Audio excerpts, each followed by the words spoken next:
they feel about our. I was even wondering if Marilyn would like to talk a little bit about her trip there and what it was like. And where is it? Where is that shrine? Sure, Marilyn, go ahead. It was in Haifa in Israel. Oh, What What's year were you there? What year were you there, Marilyn? It's probably, I don't know, maybe 10 or 12 years ago. I actually lived in Israel for 3.5 years as a public health nurse. But then I came back to the States and I wanted my then husband to see Israel. We went with my rabbi. The temple in New Jersey was going on a trip. And so we went with him and got to see a lot of the country. And one of the trip, it was I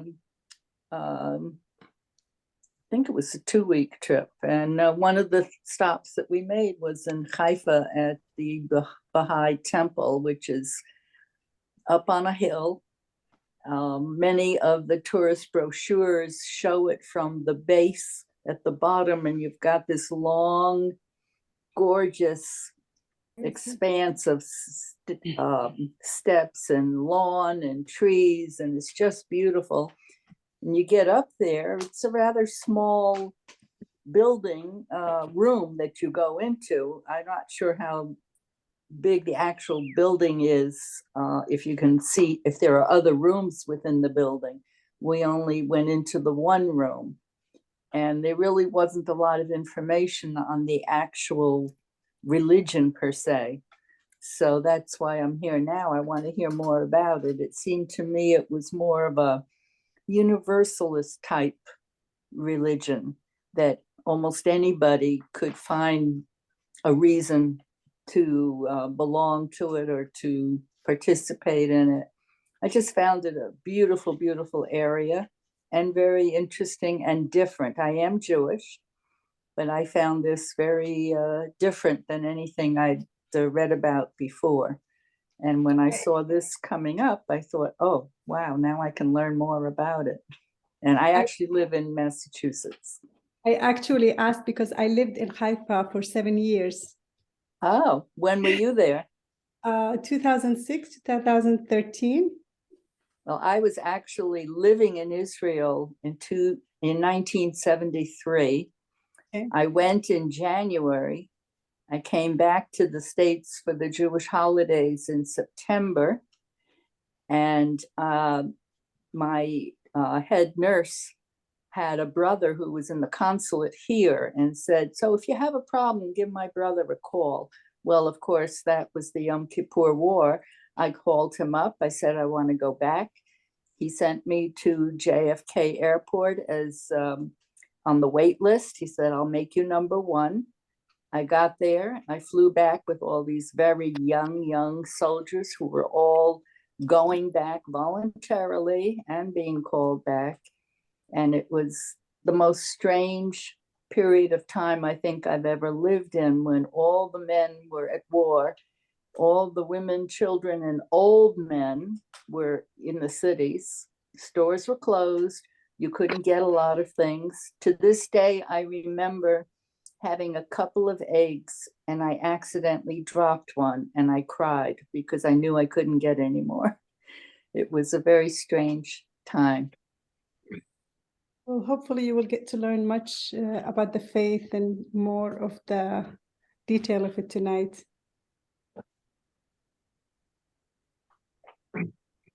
Hello, everyone. I'm glad to see everyone here.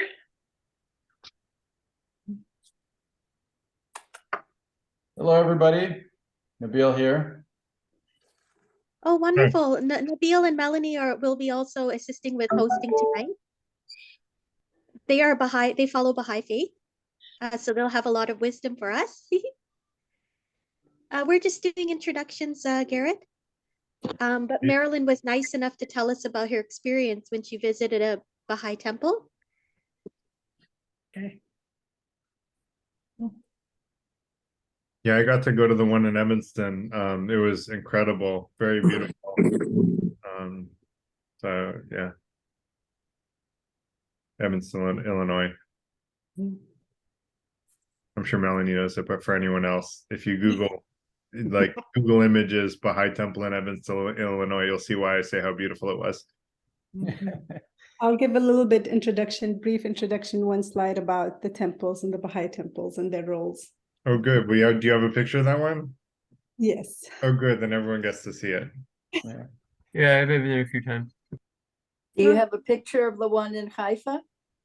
I do. I can bring it up in a little bit. When I start, I'll start with that. So Garrett, that reminds me, I used to work with this guy who was based out of Chicago, and we were on a work trip, and we went to India for work, and we were there for 2 weeks, and we were in Delhi and Hyderabad and Bangalore. You know, we were kind of doing a little tour, and so we happened to spend the weekend in Delhi, and there's actually another temple just outside of Delhi. And so I told them, I was like, hey, you know, I'm planning on going to, you know, this Baha'i temple this weekend. And he was like, hey, he's like, can I come along? I was like, sure. So he didn't know anything, you know, about the Baha'i faith or the temples. And so he came, you know, he just kind of came along just to kind of see what it was. And when we went to the temple in Delhi, he was like, oh my gosh, this is amazing. And then he was like, do you guys have any more of these temples around the world? I was like, yeah. I was like, we have one in the US. And he's like, where? I was like, it's in Wilmette. He's like, what? He's like, I live in Chicago. He's like, I've never seen this. And so when he went back home, he actually looked it up, and then he was texting me pictures. He's like, this is amazing. He's like, I didn't even know it was in my own backyard. No, it's incredible. It like looks like it's from something out of India. Like, yeah, it's beautiful. So are we Ellis, were we doing social, or did we just jump into like here's the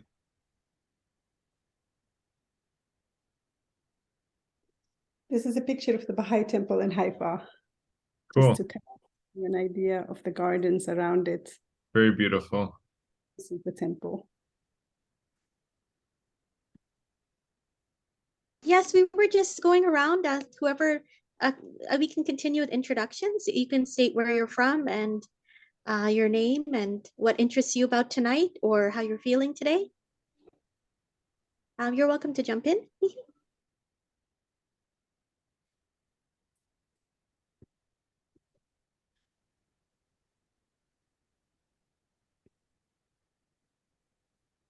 Michael, do you want to do an introduction if I can put you on the spot since you're an FTI member, and maybe tell people a quick sentence or two about your experience being an FTI member? Okay, my name's Michael. I live in Pennington, New Jersey, which is not far from Princeton. I've been a member of the FTI for quite a while, well, I think almost as long as it's been around.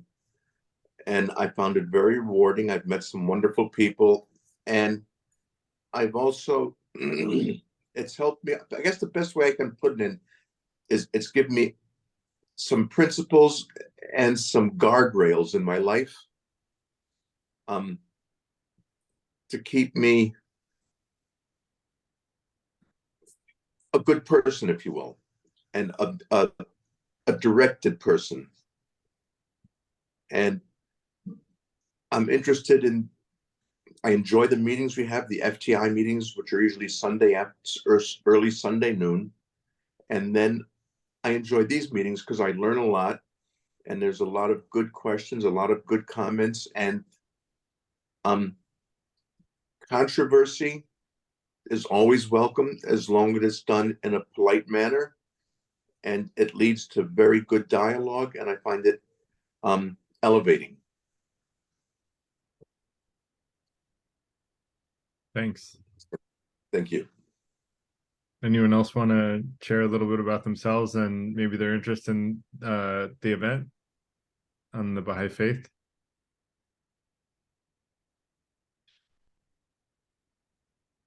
Yes, I would love to know what brought other people here Yeah. tonight. And so if anybody is willing to share, that would be wonderful. Hi, my name is Rayanne Weaver, and I'm from Somerset, Pennsylvania, which is in the southwestern corner.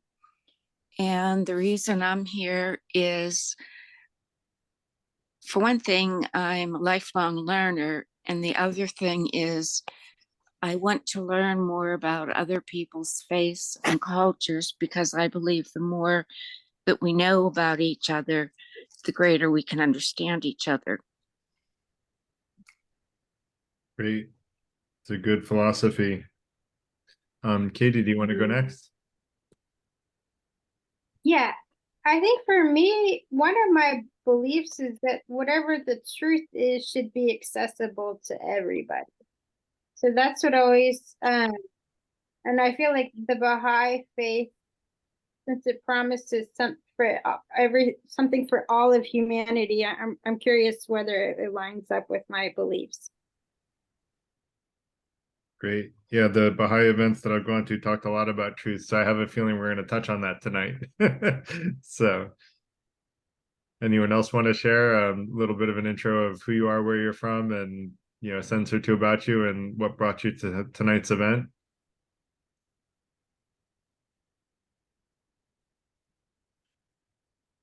I usually go by Cole.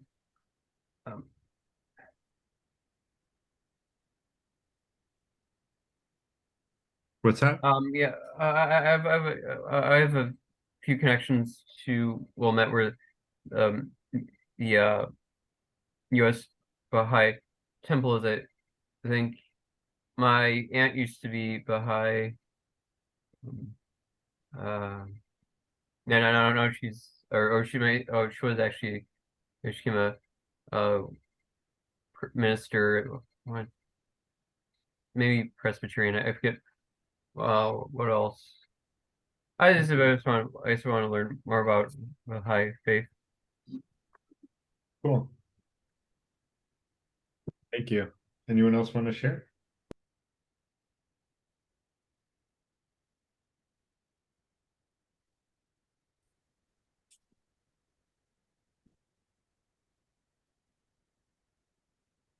We've got a quiet crowd tonight.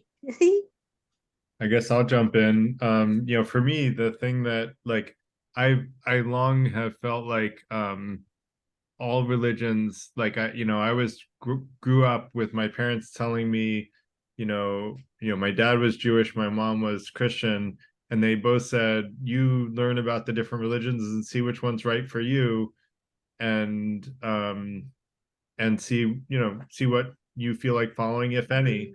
And they kind of gave me that freedom, and I took that freedom and I said, gosh, I learned a lot from all these. In the beginning, I was kind of anti-religion, but as I learned more about religions and the wisdom that they had to offer, I said, wow, I don't like any one, I like all of them. And it turns out that's called an omnist, and aligns really well with the Baha'i faith, which I learned about when I went to Evanston. That was when I first learned about the Baha'i faith.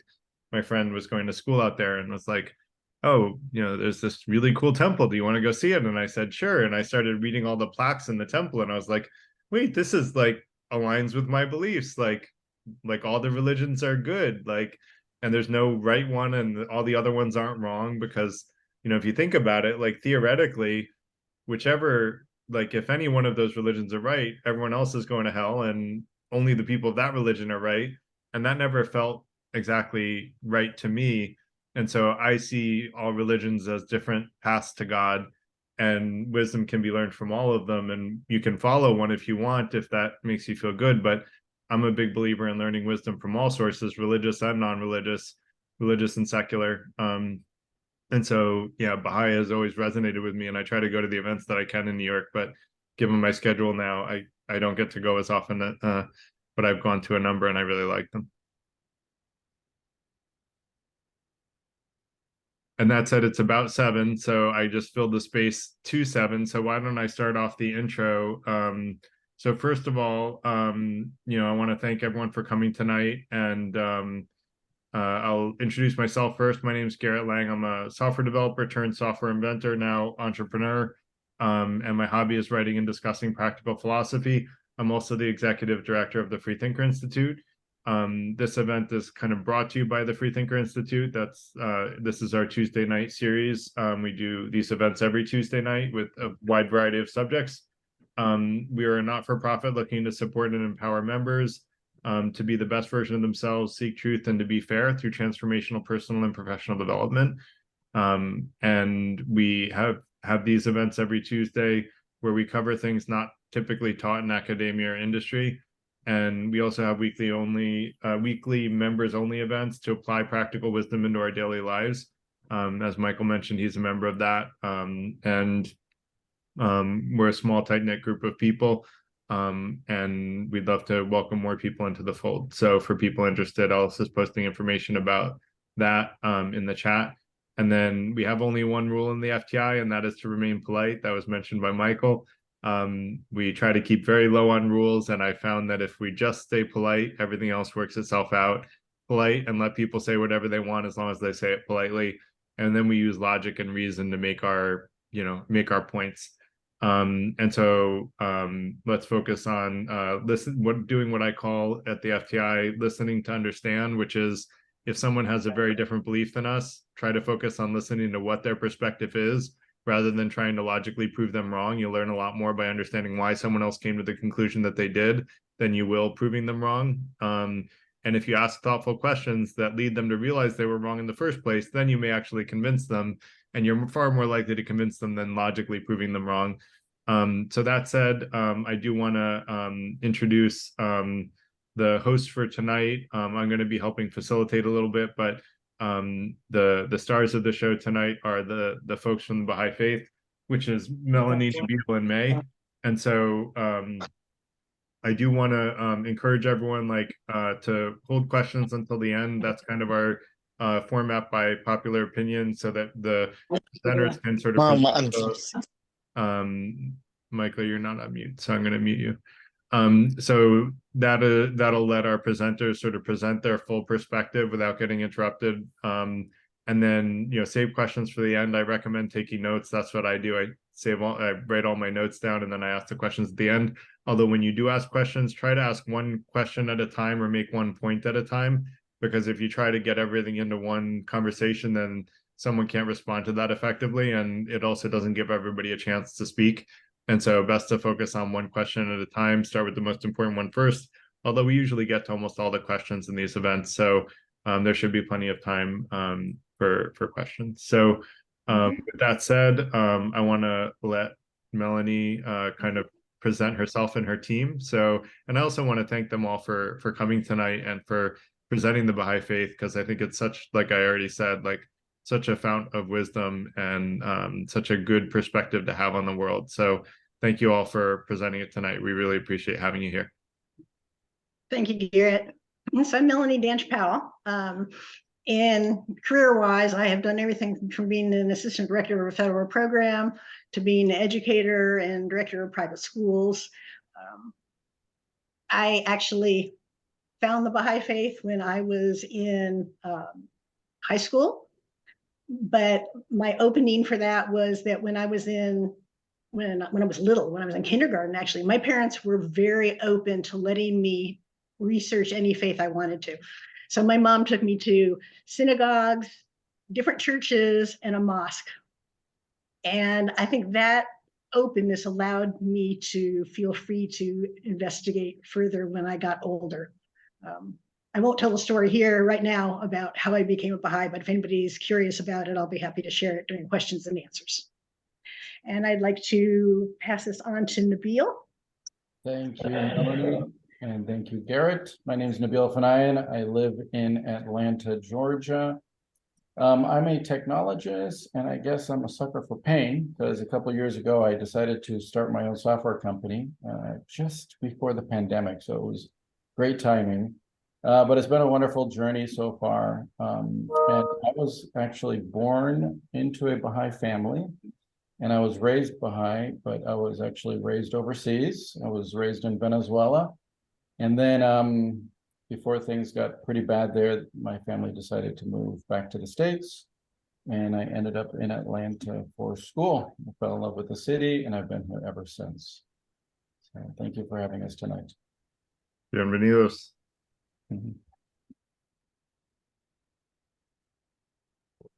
And I guess May? So my name is May Akhtar Qawiru. I am a mother of 3 children. I was born in Jordan of a family descendant Persian. I'm actually 4th generation Baha'i.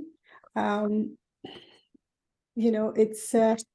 passionate about the faith and the history. I am an engineer in profession. I'm a chemical engineer by education, and I've also done electrical engineering. So now I manage a environmental electrical engineering consultant. I am the director of the company. And one of the things I wanted to say that this presentation today, since as Baha'is, we do not have clergies, we do not have priests or mullahs, what we're sharing here is some of the knowledge that we have. It's almost like a drop of an ocean. And I really love this idea of Free Thinking Institute group. When Melanie asked me to present, I was like, I'm an engineer, not really, this is not my thing. So I was kind of a little bit nervous about it, but listening to you guys now, it really truly feels at home. So I'm looking forward to sharing some of the information about the Baha'i faith and answering some of the questions. I'm going to start by talking a little bit about the history, because for me, when we understand where things come from, it have more of a meaning to it. I'm going to talk a little bit about the principle of the Baha'i faith, which I think some of you had already were familiar with and mentioned. I'm going to talk about a little bit who are the community and how do we influence our society, or what we call building the new civilization. So if you are ready, I am. So we'll go ahead and start. Actually, let me make sure to stop sharing, because I want to make sure when I select share that I have a video that I wanted to share. So I wanted to add. Okay. Can you see my screen? Yep. Okay, it is discussion. I know you guys had said to leave questions to the end, which I think is great. But if you feel like you have a burning questions in the middle of something I have said, I don't mind, but I like the idea of keeping it more of a discussion to the end. But I do welcome, if you feel like I said a burning question or something that I had said really intrigue you, please ask. Where did this whole thing started, right? The Baha'i faith, what's the beautiful thing about it is, somebody had mentioned that, I think Garrett had mentioned that he was interested in religion. And when he started learning about it, he found that it's all very similar. So the story of the Baha'i faith, it's similar to the story of many of the religion. It starts with declaration of a mission. Then, we have a tragic persecution of the founder of the religion and of the member of the faith, and how they overcome that challenge, and how do they have an impact, a huge impact on the civilization. So the story of the Baha'i faith is not, it's very similar to that. It started in 1844. A merchant by the name, he was later named the Bab, taking that name. And what means, it's in the Arabic language, it means the gate, because he was the gate to a new manifestation of God that was to become, where he later on had referred to him who God shall make manifest, which is Baha'u'llah. The Bab was actually a merchant who declared his mission in 1844 in Iran. As soon as he declared his mission, many of the believers or the clergies of Iran had already been investigating and believing that the return of the Imam or whatever that they were looking through their manuscript was coming. So a huge population had believed in the Bab. That was really created a threat to the Islamic leadership. And that's where the tragic story started of the persecution of the Baha'i faith. The Bab had written many books. He actually also established the Baha'i calendar, which we continue to use to this date. He also had written many tablets that referred and prepared people to the coming of the new manifestation of God. His ministry lasted only 6 years. In Iran, he was persecuted, and he was actually publicly executed in a very tragic way that is documented in all the history of Iran, which is one of the, really, as Baha'is, we believe it's one of the tragic things in the Baha'i faith.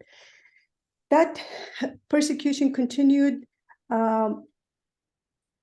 with Baha'u'llah, who was at that time leading the Baha'i community, and he was put in dungeon in a prison in Iran. Baha'u'llah was actually a son of a governor. At that time, it was really interesting. We're talking 170, 180 years, almost a year ago. At that time, when you have a governor, after he passed away, his son will take that role. So he had actually the opportunity to become a governor of Iran at that time, and he had given that position away, which really shocked many of the people at that time, and says, how could you, who with their mind give up such position? And Baha'u'llah said that that was not, the material world was not what he was seeking.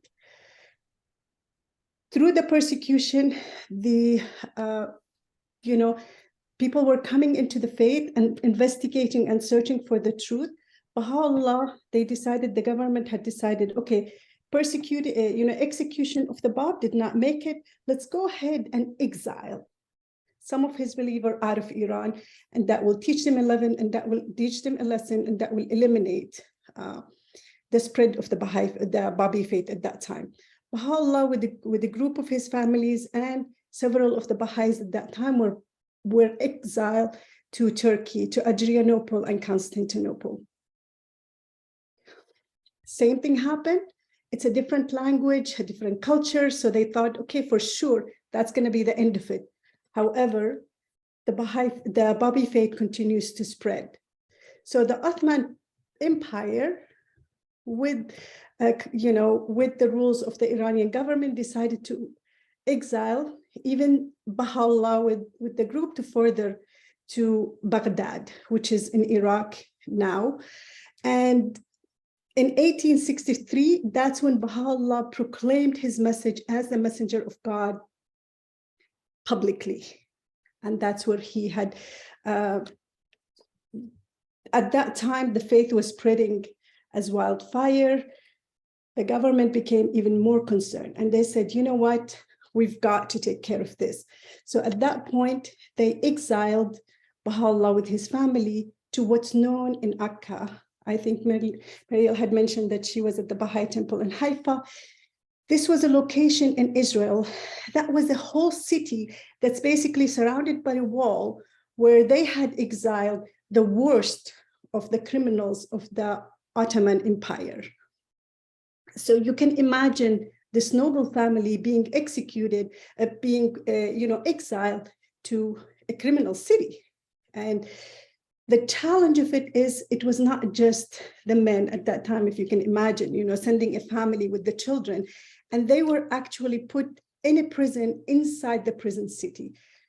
The hardship and the stories, as a Baha'i that we learn is really just, it makes you just think, how could a humanity, something like this happen again, right? How do we let these things happen again?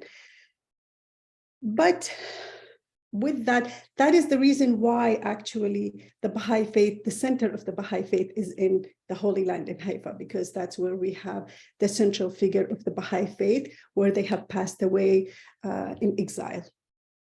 In 1863, Baha'u'llah passed away, and in a document that's called the Will and Testament of Baha'u'llah, he appointed his son, Abdul-Baha, as his successor. So everything that we had, we were so lucky that in the Baha'i writing, there is things were clear, right? Writings were written, the appointment was very, there was no confusion about it. In 1892, Abdul-Baha became the successor of Baha'u'llah, and he led the Baha'i community. Not until, I think, 1863, when the young Turkish revolution happened, That's when Abdul Baha became free as a prisoner. So in 1819, Abdul Baha actually had traveled across to the United States, to Europe. And at the age of 63, he came to the United States, as you can imagine, a Persian prisoner that come to the United States. He spoke in Oxford, he spoke in churches, he spoke in so many of the places. And he really, the purpose of his coming was to talk to the people about the message of Baha'u'llah. In 1921, after Abdul Baha passed away, he appointed the guardian, which is Shawqi Effendi, which was the grandson, as the guardian of the Baha'i faith. He had led the Baha'i community and developed basically more the institution process and developed the communities in the Baha'i world. In 1963, after the passing of Shawqi Effendi, the election of the Universal House of Justice, which is the reason I'm bringing that up, because the Universal House of Justice is an elected body of the Baha'i world, and that's what really takes care of the administration of the Baha'i world. And that's when I said at the beginning that we don't have mullahs, we don't have priests, none of us speak as individual, all of us speak as individual. So here I am tonight talking, I am just sharing some of the things that I see the Baha'i faith, and really most of what I'm sharing here is factual. The election of a Baha'i Universal House of Justice was actually established in an outline by Baha'u'llah, and it was later on depicted by Abdul Baha and Shawqi Effendi. The guidance and the rules for the election is very clear. We do not campaign. The vote itself is very confidential. However, the election is very open. So this gives you a little bit about who, where and what things. So when I talk about writings in history, you know a little bit where this is coming from.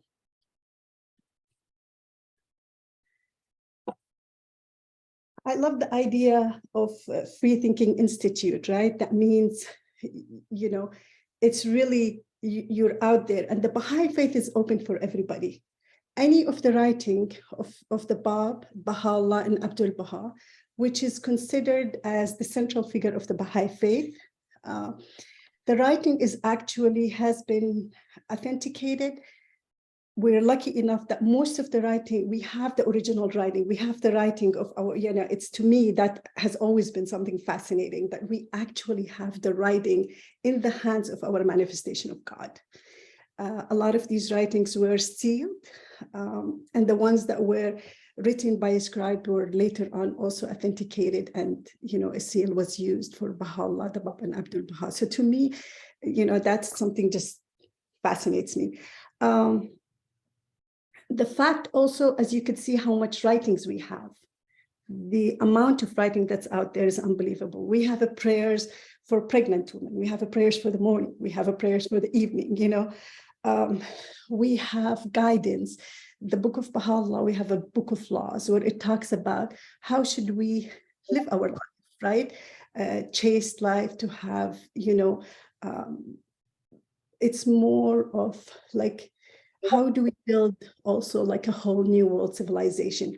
All of the principles that I'm going to talk about, all of these were, we have the writings and guidelines that we will go through, and we investigate the truth, we study it, we learn it together. One of the things that you will see in the Baha'i community is, very similar. And that's what I said, it feels like home. Being with the FTI is, we study things and we learn things together. That's kind of one of the cultures that you will learn.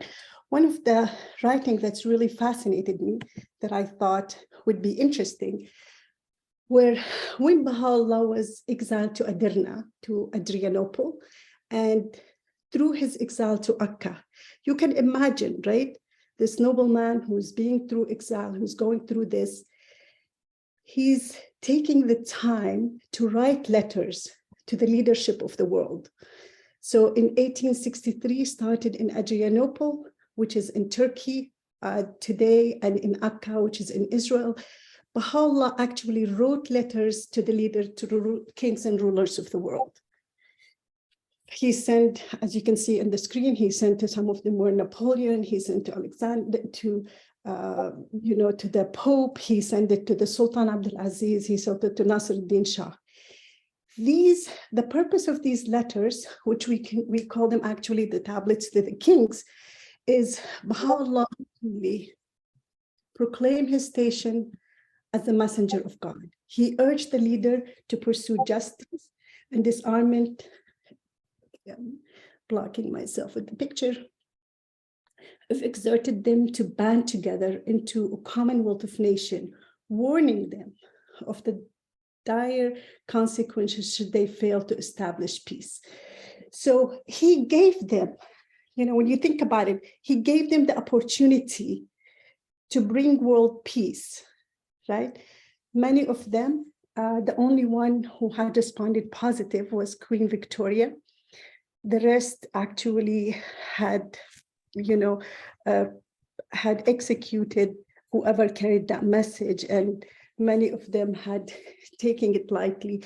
So it lifted for us now, since the rulers of the world did not take on creating the peace to the world. So we believe that it's the responsibility of all of us, Baha'is and non-Baha'is, to take on that roles. So that's the fundamental belief of the Baha'i faith. What are some of the principles of the Baha'i faith? As you could see, we have lots of principles, but one of them is the oneness of God. So it doesn't really matter, we believe it doesn't matter what you call him, Allah, the Lord, whatever you call him, we believe that there is only one God. It's like the sun, right? And the source of knowledge to humanity is through him. We believe of the oneness of religion. The concept of progressive revelation is really fascinating for me.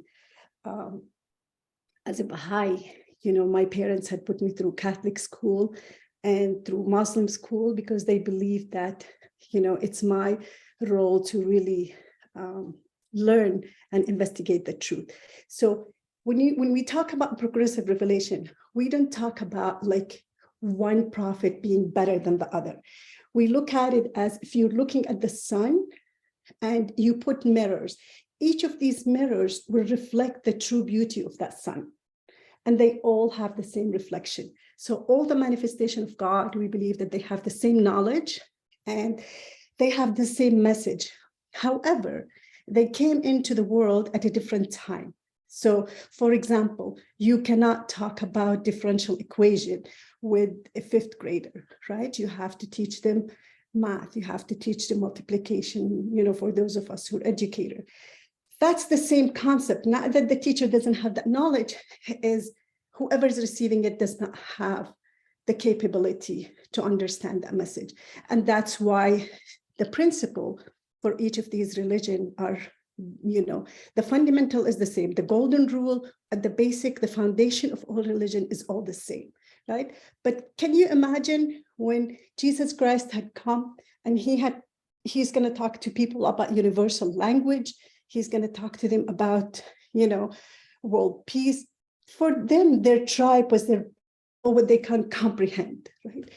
When Muhammad came, the tribes were worshiping idols, right? They were burying their daughters alive because of the situation there. So he couldn't talk about the equality of men and women. For them, it was beyond their comprehension. So he gave it to them to the level that they could understand. So this is the concept of what we believe in progressive revelation. Melanie, do you mind reading the quote, please? Sure. And can I add one thing, May? Please. When we talk about manifestations of God or prophets of God, who we're referring to are ones like Jesus, Buddha, Krishna, Moses, the Baha'u'llah, Muhammad. So those are, yes, thank you. Those are all examples of the prophets of God. And when we talk about the progressive revelation, we look at it in terms of like, also another way to look at it was like in terms of the chapters of a book, where each revelation came, gave a moral message to the people, but then gave other messages to the people also that were applicable to that day and time. And so we believe that all these religions are valid religions from God. And just the most recent one we believe is Baha'u'llah's religion, centered on the unity of all mankind. So here's the quote. Know ye not why we created you all from the same dust, that no one should exalt himself over the other. Ponder at all times in your hearts how ye were created. Since we have created you all from the one same substance, it is incumbent on you to be even as one soul, to walk with the same feet, eat with the same mouth, and dwell in the same land, that from your inmost being, by your deeds and actions, the signs of oneness and the essence of detachment may be made manifest. No, I thank you, Melanie. So oneness of humanity, right? Understanding this concept in the Baha'i faith, it talks about us being created noble, right? And when it talks about us, it talks about human being. So we do not really, we cherish diversity. We see diversity, but at the same time, we also believe that everybody have the same human rights.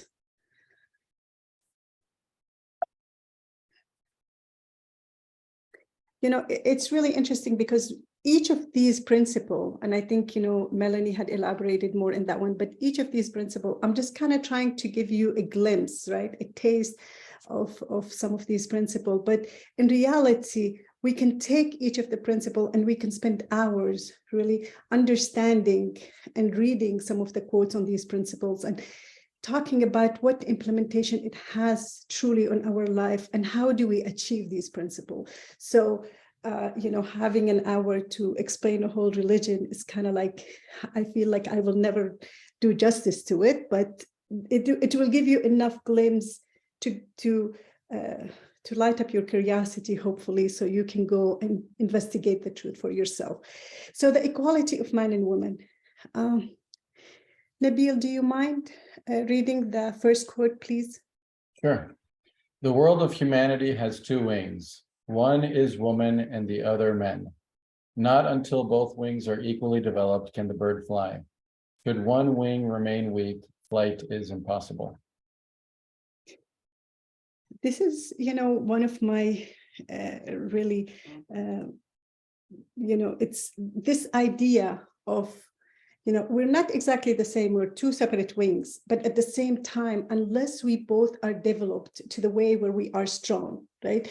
So this idea of having a man drag the woman or the woman drag the man is just not going to work for us.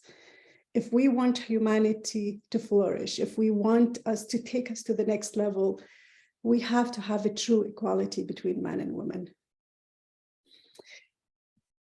Harmony of science and religion, you know, being more of a scientist, this is something that's really fascinating for me because the idea of science, really, when you think about it, you think of what can we do intellectually and material and what scientifically can we develop? And, you know, this is such an amazing age that we're living in where, you know, we've gone to the moon, we have invented nuclear power plants, we've conquered the sea, we've conquered the wind, we've used them, we used all of these things to our needs. But if you really take the religion out of that, that's where we end up, where we are, the power, the ego, right? This concept of, you know, I can conquer the world, I can take more of the countries, the wars, right? And this is just, again, my personal feel is if we let science to just lead by itself, right, is where can we end?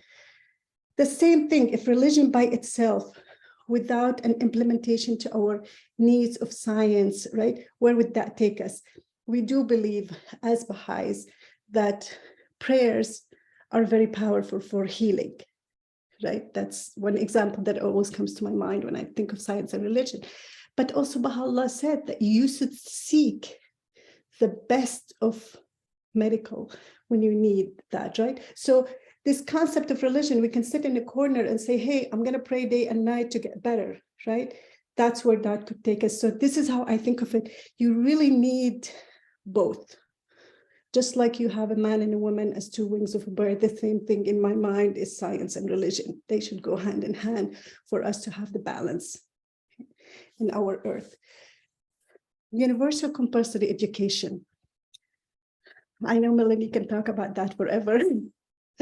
But education in the Baha'i faith is not just what we think of education. It's not how many degrees can we obtain. It's not how many books can I read alone, right? It's education is more, it's a moral, it's a spiritual, it's a scientific education. It's all of that together, right? So the school is doing a great job. You know, the public school now can teach, they have advanced classes, the universities, you have online classes, you have YouTubes, right? We're in society that education is starting to become, right, more and more available, even to, like, you know, 10 years ago, before, when we went to school, right? We didn't have the access to the things we have now. But what about spiritual and moral education, right? How does that, what are we doing to balance that with the education? You know, there's one of the stories in the Baha'i faith that talks about if we have a choice of a moral or, you know, material, Abdul Baha talks about, you can have somebody so educated without the spiritual education that they could use their education like the people who invented the bomb, right? The people who have all of these weapons for the war. However, the spiritual education will balance that. So this is, as a Baha'i, what we're really trying to work on now. Universal auxiliary language. It is clear in the Baha'i writing that we should have a universal language. It was not actually, you know, Baha'u'llah did not say you should use this language, but he said you should pick, as nation, as on the earth, you should pick a language that everybody should be able to speak it. That doesn't mean that we don't speak our original language, right? That doesn't mean I'm no longer going to speak Arabic, or we're not going to speak English or French or whatever your language. We're keeping all of that, but having a language that we can all communicate with is essential as the words become more one. And I think somebody here mentioned at the introduction is the more we understand each other, the more we respect, and the more, you know, we'll have less challenges. Independent investigation of the truth. I think it's something that fits really, you know, I feel like it's another name for FTI, right? It's a way of seeing things. You know, Baha'u'llah said that we should see things through your own eyes, not through the eyes of others. How is it that we see things through our own eyes, right? If somebody tells me something and my heart, my eyes, my learning, is not really matching, it's my responsibility as a human being to go investigate the truth. I can't just believe if somebody comes and tell me, you know, so-and-so is this and that. And I'm like, I have to come with this conclusion, you know, and this is one of the things that we wanted to make it clear here, that we are sharing, right? We're not trying to push anything. We're just sharing our beliefs. And it is, you know, we feel it's everybody's responsibility to investigate the truth. Elimination of extreme of wealth and poverty. Garrett, do you mind reading that quote at the bottom, please? Happy to. The fundamentals of the whole economic condition are divine in nature and are associated with the world of the heart and spirit. The disease which afflicts the body politic is lack of love and absence of altruism. You know, I'm going to say this is my favorite quote about every quote, but this is like about my kids. This is my favorite stage. My husband keeps asking me, like, when somebody says, what's your favorite? I'm like, oh, this stage is my favorite. That's it.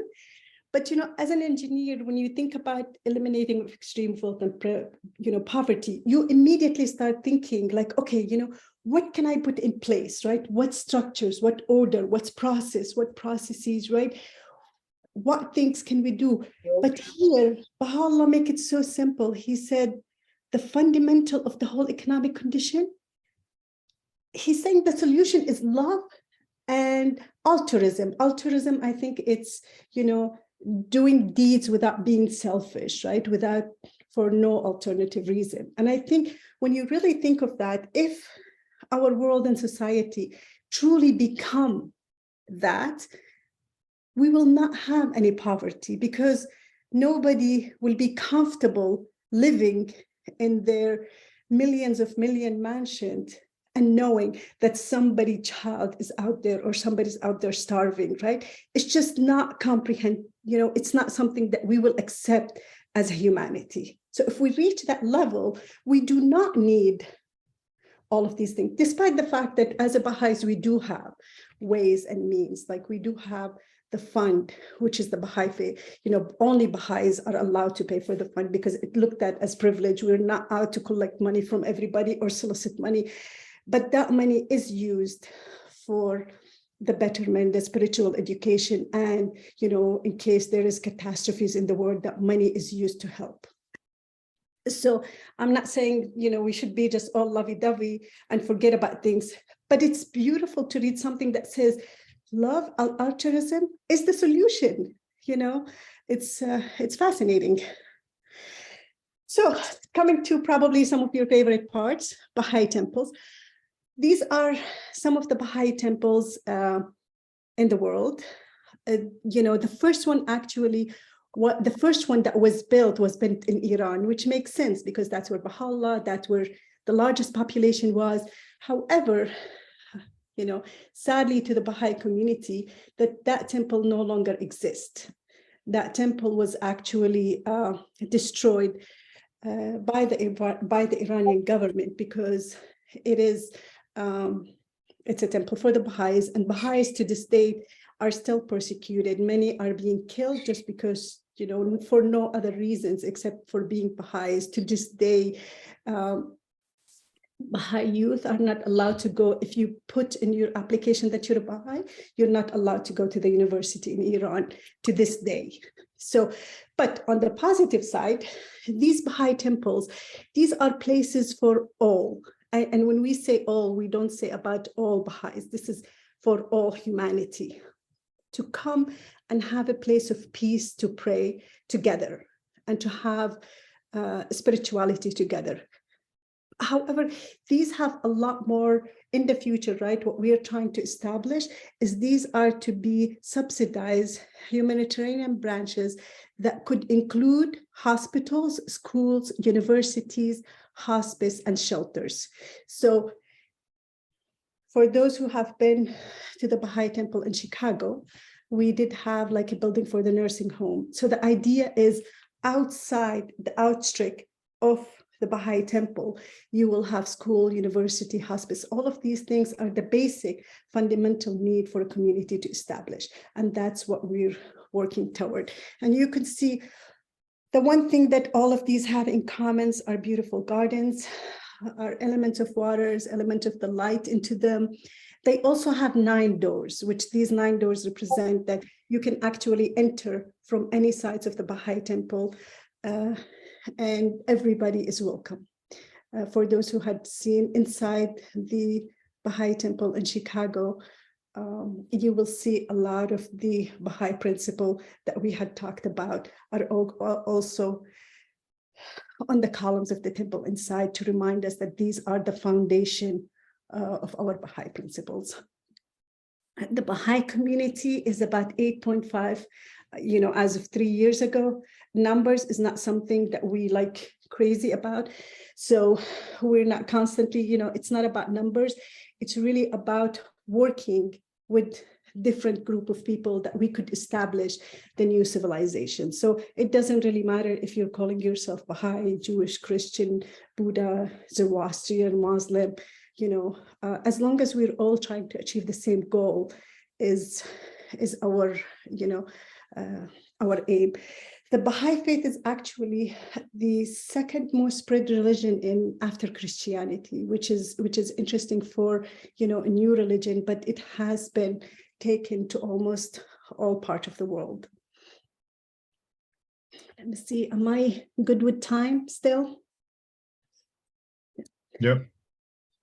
So I'm gonna give you some highlight of, and if we have time, actually, I can share some pictures from our community, but to give you some of the core, we talked about education and spiritual education. We do get a lot of our guidance from the Universal House of Justice. The Universal House of Justice says this is the time for us to establish certain things, to focus on, spiritual prayers, to focus on this. And that's what the Baha'i community all over the world actually will work toward. There's the core activities of the Baha'i community. This is a quote from the Universal House of Justice. It says, educational process with 3 distinct stages appears. The first for the youngest member of the community, the second for those in the challenging transition years, and the third of youth and adult. So we actually do have a program, and hopefully my link will work. Can you see my screen? Yep. Core activities is what's showing right now. Okay. Can you see the supporting the core activity with picture of children? I see pictures of children. Yeah. Okay. So, and this is just. Sorry, when you clicked on the link, nothing came up. Okay, so I might have to, because I think what I did is I shared the presentation. So if you guys don't mind, just give me 1 try second. sharing your screen instead of the presentation. Yes, so I need to share screen, my messy screen. It makes you feel better. You probably don't have more tabs than I do up. It is. Yes, okay. Okay, so let's try again. Can you see it loading now? Now it's loading. Okay. Give me 1 second. So this is just one of the website, but as you could see, everything we have for the children classes, we actually do have different grades. Grade 1, which is 5 to 6, and then 6 to 7, 7 to 8, 8 to 9. So we do have curriculum that we're working. And one of the first one, which is one of my favorite, is you could see each one of these is a lesson, and this is for grade 1. That's where we start working with the children. And each lesson consists of a story, of a quote, and art project and music for this age. Later on, we develop drama and other things that the kids get involved with. But for example, let's take truthfulness, right? We talk about truthfulness is the foundation of all human virtues. We talk to the kids about it. What does it mean to you? Let them build a structure where the foundation is the truthfulness. And if you remove truthfulness, what happened to that, block of buildings, right? So each of these, love, justice, purity, it's designed to be for everybody. And these are things that we talk about and work with the neighborhood. For example, in my house, every Saturday, we have about 20 to 25 children from the neighborhood who will come, and we will go through these classes, and we will break them based on their age. For the junior youth, there is an absolutely, and this is where it talks about the challenge transition years, right? This program is just absolutely, my son and Nabil's son, for example, are going through those now. And for that, they learn about, these are the various books that they study. They study Breezes of Confirmation, Wellspring of Joy, and through stories and through example and through consultation, they talk about with the group, and they learn how to present. With each of these books, they will have to do also service project and community project. They look at the reality of their community, and they together as a junior youth decide, how can we make a difference, right? One of my favorite is our kids are now thinking about numbers. But one of my favorite is habits of orderly mind, right?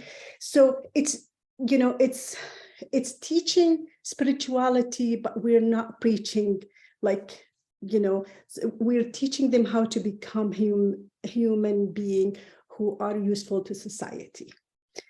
For the adults, we have curriculum also, that we sit together and we don't have a teacher, we call them a facilitator, that we have a books. It's basically what it is. It's a selection of the Baha'i writing that reflect on the spirit, the life of the spirit. And we talk about the same thing that the children talk about. For example, the same quote is truthfulness, that we teach the kid, truthfulness is the foundation for all human virtues. How does that really impact us, And it's really fascinating because you have people, we had a group from Venezuela from the neighborhood that we're talking and said, a whole society collapse when you can't, when people don't trust each other. And they were giving examples and you're like, wow, we're just it's things that you really never imagined. We also go Arising to Serve. That's one of the second book. The third one is whoever go through the children classes, also have an opportunity to become children class teacher. The twin manifestation, it talks really about the history of the Baha'i faith in that one. But the book 5, where it talks about the junior youth and to kind of help somebody prepare to be the junior youth. So none of these is really just for the Baha'is, right? Walking together on a path of service, family and community, engaging in social action, participating in public discourse. So all of these is just provide a quote for us and space, just like you come together every Tuesday, it provides a space for us where we come together and reflect on the writing and how can we put them in action and how does it mean for our community, Baha'is, non-Baha'is, everybody. This here is one other resources that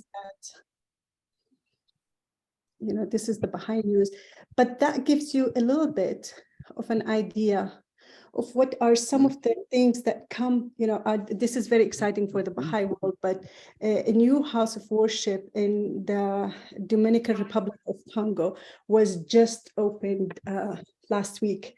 So this is everywhere in the Baha'i News. It's and the stories, it's just really fascinating. But some of the things that happening all over the world, right, that comes out of the study group. For example, this one here, a friend of mine in Bahrain, they are working within different tribes who have a conflict between themselves, and they kind of being the facilitator and they're providing consultation, teaching them how to consult, right? It's not to go, this killed this, then we have to revenge, this is never ending. And these really, that's part of the culture there. And they trying to change that. And the government had actually realized how impact that has on their society. It's truly changing whole societies by just using some of these basic fundamental principles. So this is just a space where you can see some of these things that's happening, Black History Month, House of Worship, Foster Oneness. Women engagement in reimagining digital technology. So these are just some of the things that come.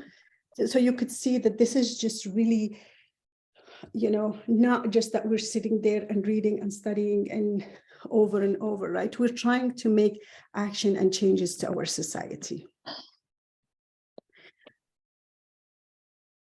Okay, I think I am good for the next 10 minutes. Is that correct? Yeah, you can keep going for another 10 minutes. Feel free.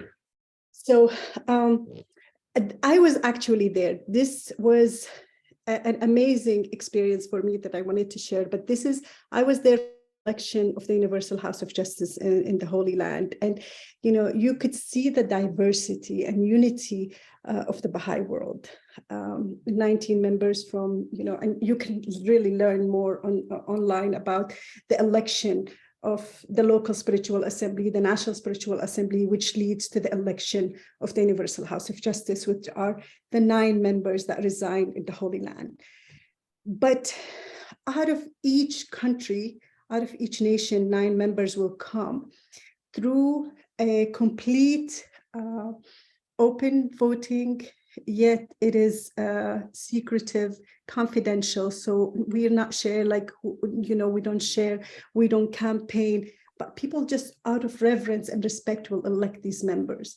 And it's fascinating that a place like Belize will have exactly the same 9 members electing votes as the United States, as Mexico, as China, as Russia.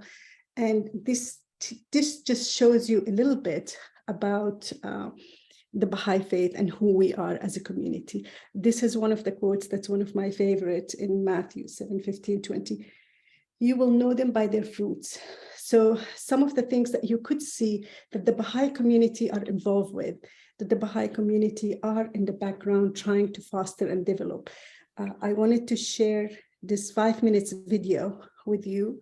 And it's more kind of connected, you can relate to as a community in the United States. This is the establishment of the Maryland Baha'i Share.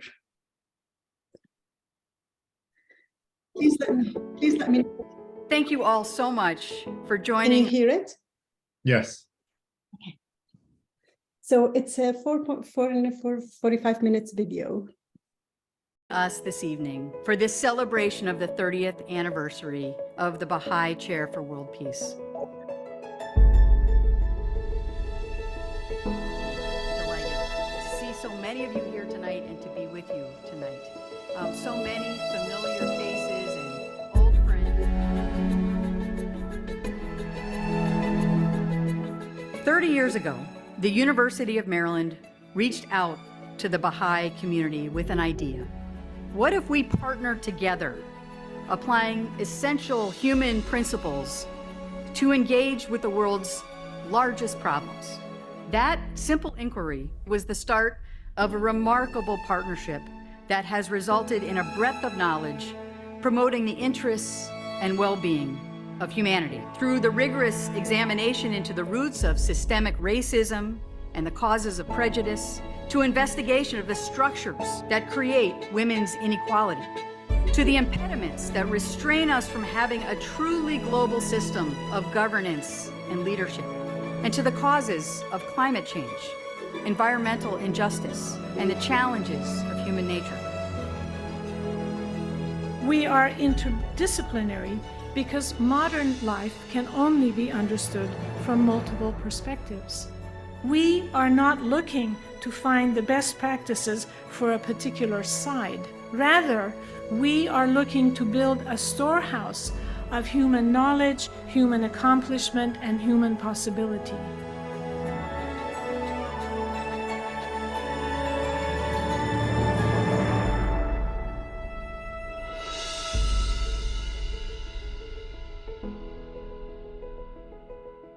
All of these events have been dedicated to the pursuit of knowledge, the pursuit of peace, and the pursuit of a better world for humanity.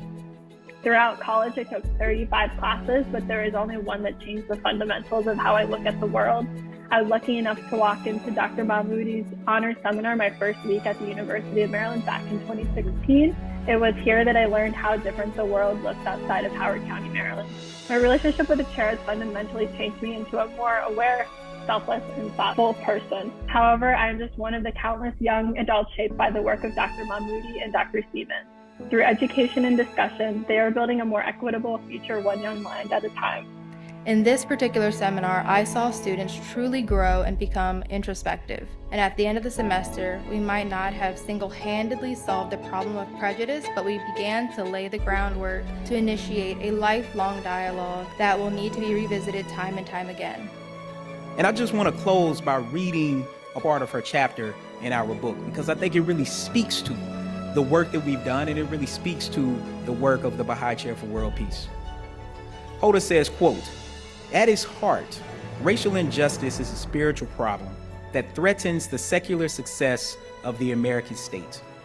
As a fundamentally immaterial challenge, racial justice echoes concepts of human dignity.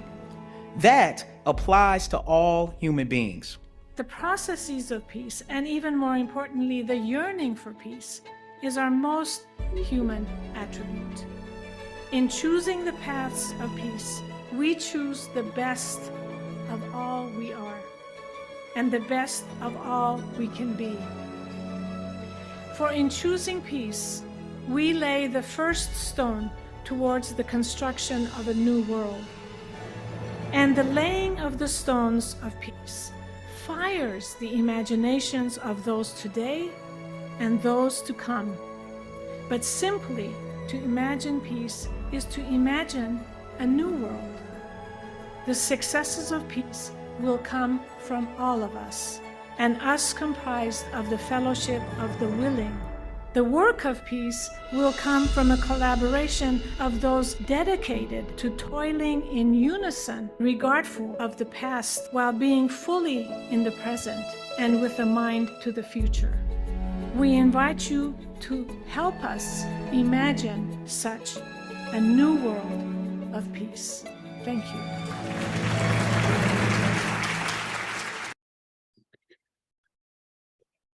And, you know, this is one of my favorite quotes. So powerful is the light of unity that it can illuminate the whole earth. And this is something we truly believe. And this will not be a true Baha'i presentation unless I had included some music. In the Baha'i Rite, it says, you know, one of the quotes that it says, "We verily have made music as a ladder for your soul, a means whereby they may be lifted up unto the realm on high." And this is one of our youth had taken one of the Baha'i quotes and put it to music that I would like to share with you, and would open after that for questions.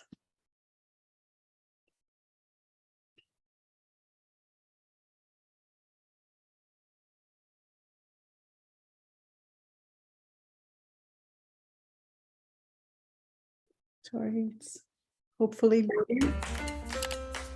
Yes, we can't avoid the ads.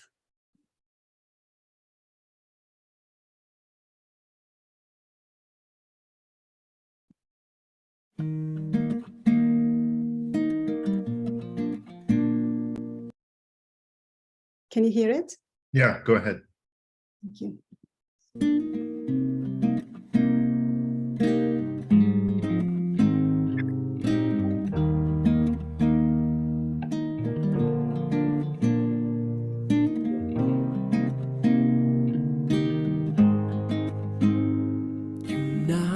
Unite and bind together the hearts. Unite and bind together the hearts.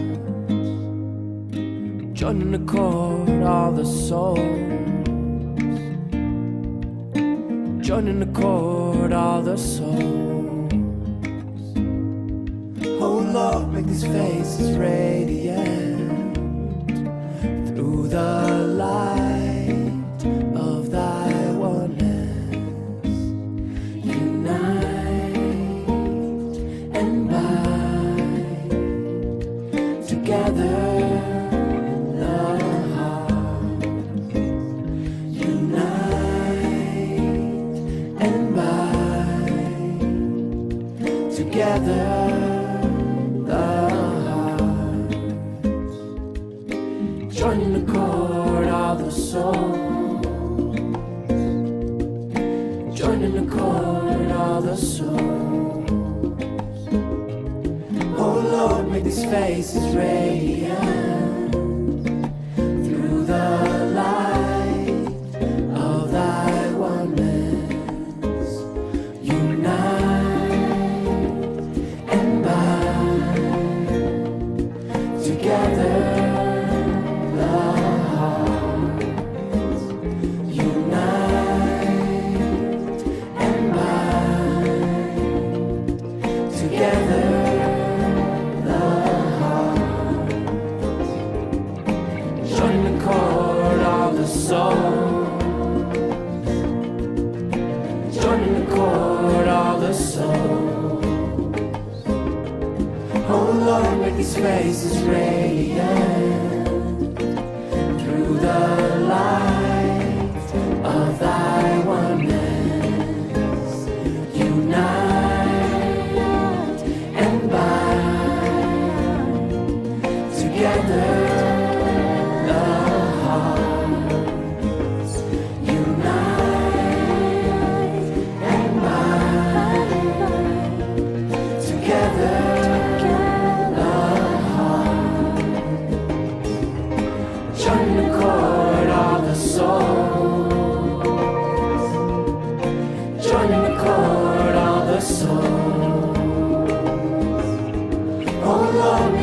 face is radiant through the light of thy wonders.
So I hope this answers some of the questions you have.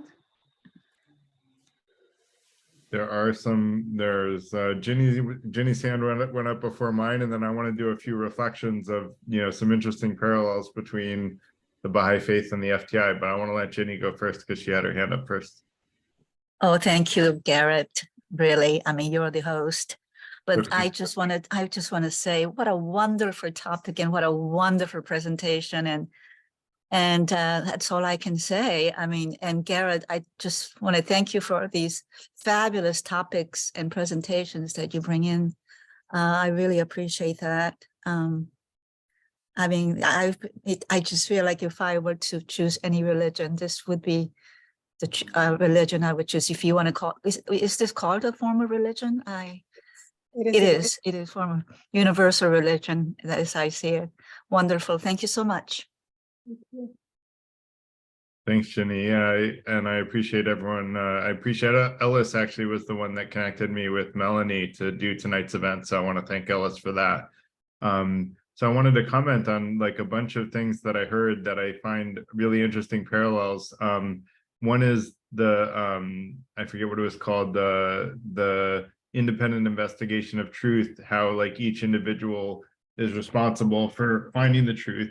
We have what we call the 5 intentions of the Freethinker Institute, and the first 3 are all aimed at like, you know, being the best. The first one is aimed at being the best version of yourself, seeking truth and being fair. Number 2 is like to transparently share your beliefs with other people, basically so that they can learn from you, but also point out when you're wrong. And then open-mindedness is part of the second intention, to learn when you are wrong and be open to that possibility. And then the third intention is to hone your critical thinking skills so you can get better at that judgment between fact and fiction and wisdom from folly. And so I have a very, you know, kind of prescriptive method of coming to truth that I, you know, try to hold as the common values of the organization in the 5 intentions. Those are the first 3, and I can talk about other ones later if there's time. And then eliminating poverty, one of the FTI's missions is to create a world where everybody makes enough money that money no longer buys happiness, which is around 95,000 USD a year. And I'd like to see in equal purchasing power parity, that vision realized around the world someday. And part of my goal of starting the organization is to create a snowball effect where we enable that. I don't mind extreme wealth, but I do mind extreme poverty. I don't care how wealthy someone gets, as long as everybody has enough money that more money won't make them happier. That's, to me, the bar that we should be striving for, and seems like a universally appealing one. And 100 years from now, that's not only achievable, we would be completely unethical to not achieve that 100 years from now with the way that efficiencies are going. But right now, we're not headed in that direction, quite frankly. And then the harmony of science and religion. I held an event last year on my essay on how science and religion can be in congruence with each other, instead of in conflict with each other, which is essentially when science has a good answer, use that. And when it doesn't, then consult spirituality and religion and non-science, I call it, which is other belief systems. And then I liked the idea that the Baha'i leader was writing to world leaders, encouraging world peace. I also held an event on that earlier this year on my recipe for world peace, which if anyone's curious about, I can do a recap of later. But I think I have a good way to end unjust wars in the world. And then, you know, if there's a way to get in touch with the chair on peace, you know, I would love to share those ideas with someone in the Baha'i organization to sort of filter them up, because I think they're ideas that if they're very easy to put into action. It just requires the right politicians to take action on them. And I think we could literally end unjust wars. So with that said, those were kind of my comments on, you know, the commonalities. I think there's a lot of commonality between the Baha'i faith and what I'm trying to do with the FTI. So Marilyn, do you want to go? I don't know if May or Melanie, you have any comments on any of that? No, I actually wanted to answer. The chair is very close friend of mine, so I can, you know, send some information, whatever you need, and we connect and we can send an email. But it is also working within whatever your close community, and I think that's really more meaningful, is to connect with the Baha'i community in your area and then to work together, because that's also the more purpose of, you know, the local communities. There was a question here on the chat that asked about why was Israel not one of the countries listed in your first slide? What you saw in Israel is actually a Baha'i temple, is a shrine, is not a temple. So that was a different why I did not list them as one of the one of the Baha'i temples. These are shrines. There was one in Akko and one in Haifa. The one in Haifa is for the Bab and Abdul Baha, which now actually the Baha'is are building shrine to Abdul Baha in Akko.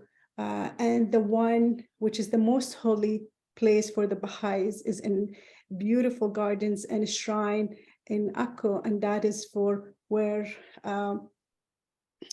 our Prophet Baha'u'llah had laid to rest, and over that is a shrine where the Baha'is go to pilgrimage. So the Holy Land is a holy place for the Baha'is, and these, what you have seen when you were there, are shrines, and that's why I did not list them as temples. So I wanted to ask, if I don't live in Chicago, which I don't, how do you become involved in the Baha'i faith and teachings and these classes you were talking about?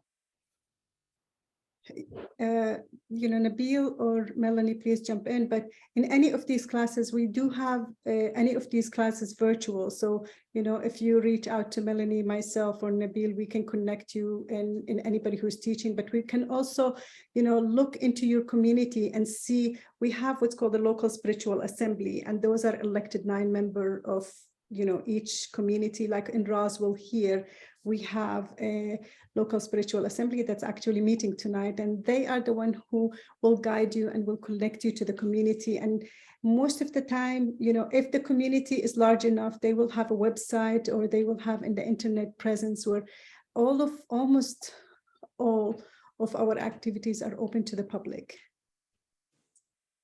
So could you put on the chat somehow how one looks that up, or how to get in touch with one of you? I can take care of that. Okay, so you can, Nabil will leave that, and also you can put www.baha'i.org, and they will also connect you, but Nabil will leave the information on the chat. Okay, thank you. We also have in our area, we also have what we call Meaningful Conversations Milton, and that's where we discuss different topics based on Baha'i writings, but open to everyone with every viewpoint that people want to share. And if you look up on Facebook, Meaningful Conversations Milton, and Nabil, if you can put that in the chat too, that'd be great. That's another way to get a hold of us too.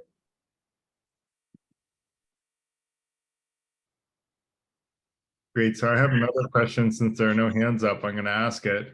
I have some memory, and this might be from a Baha'i event in New York, that there is a prophecy that a or the Baha'i leader, I don't know if that's the Messiah, will come back, and that when they do, there's some apartment in Manhattan that they get. And I don't know if that's like someone made that up or like where I'm getting this memory from, but ChatGPT didn't know about it. So it might just be a false memory. And then there was supposed to be some like apartment that they get. And then I asked the question of like, how do they know if they will come? And they said that they're going to come explaining the meaning of life. Is that like just a totally false memory, or does that resonate at all? You know, it's very interesting. Sometimes I think some factual. Abdul Baha, and I think I mentioned at the age of 66, when he was no longer a president, which is the son of Baha'u'llah, actually did visit several of the cities in the United States, and he had talked, and many people had referred to him as, you know, the coming of the Messiah and whatever, because of the power of his words that he was teaching, and that could be the confusion on some of the things that is there, and you know, the talks about the coming back. The Baha'i faith do believe that, you know, as we believe in the progressive revelation, we do believe that in 1,000 years or more than that, a new manifestation will come when things are different, and he will come in the same way that Baha'u'llah come, not to change the other message, you know, the message from the manifestation of God, but the continuation, right? We don't know, with the way civilization and the nation and the human are evolving, we don't know where we're going to be at that time, that things that we might not understand now will be applicable at that time. And we believe that, as a Baha'i, we believe that the different manifestations, the different prophets came to different people at different time periods, you know, to fulfill their needs and remind them of the virtues that we need to all work on developing. But that when Baha'u'llah came, he came to not only do that, but also unite the world, unite mankind. So here we've taken a slightly bigger step from just uniting certain areas or whatever to actually realizing that we are all one humankind. Our religions are from God, and we are all worshiping the same God, whether we call God Allah or Jehovah or God or our spiritual, you know, mentor or whatever. So that's what we believe. Got it. Thank you. So I think I must have some false memory there. Jose, you have your hand up.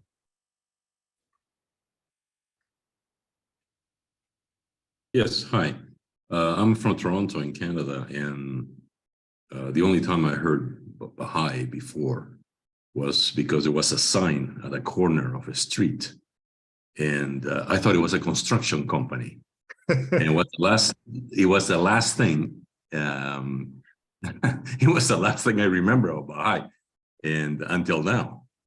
Right? And the reason why I thought about construction companies, because many of the construction companies in that area of town were Persian.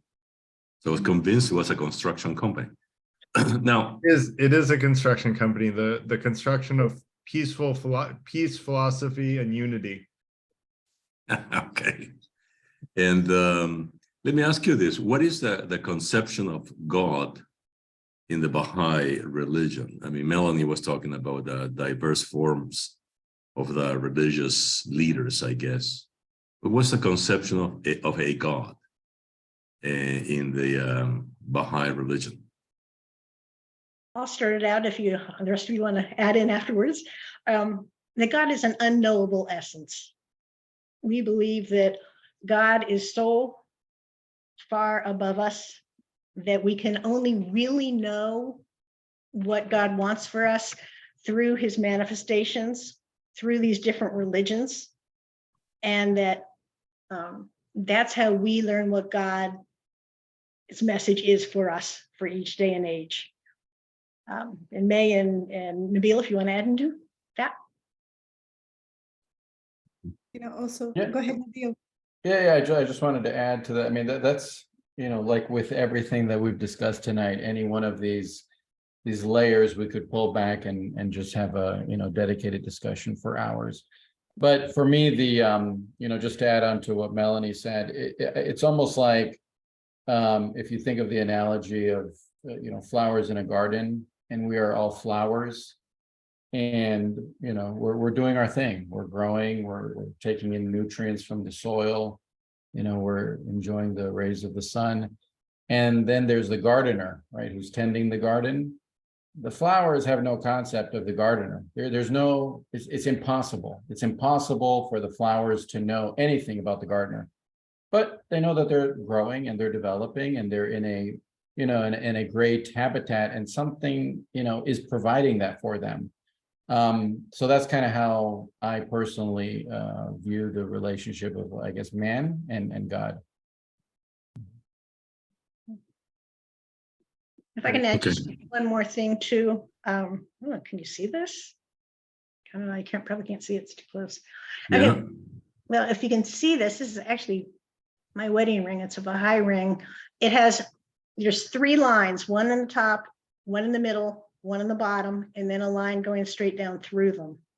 And those 3 lines, the top one stands for God. The middle one stands for the manifestations or prophets of God. And the bottom one stands for mankind. And the line that goes down the middle is the Holy Spirit that connects us all together. Now that helps understand the concept. Yeah. But just a comment now, as opposed to a question.